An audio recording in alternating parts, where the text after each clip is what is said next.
আসসালামু আলাইকুম রহমতুল্লাহ। তো আজকে আমরা একটা ভালো কাজের উদ্যোগ নিয়েছি, সেটা হলো এটা একটা নিম গাছ। তো আজকে এই নিম গাছটা রোপণ করব আমরা একজন ব্যক্তির আত্মার মাগফিরাত কামনার জন্য। তার নামের উছিলায় এই নিম গাছটা রোপণ করব। সেটা হলো আমাদের সকলেই পরিচিত মুখ। তিনি মোটামুটি ন্যায়পরায়ণ ছিল, প্রায় 80% বলা যায়। তিনি ভালো লোক ছিল, জনাব জিয়াউর রহমান। তিনি তিনি যেই দলেরই হোক না কেন, তিনি একজন মোটামুটি ন্যায়পরায়ণ ছিল।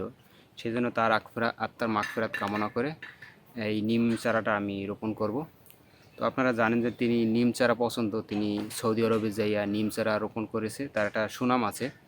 তো বিষয়টা ওটা না, তার আত্মার মাগফিরাত কামনা করে আমরা প্রত্যেক সপ্তাহেই দেখা যায় এক একজন শহীদের আত্মার মাগফিরাত কামনা করে আমরা একটা চারা গাছ রোপণ করি।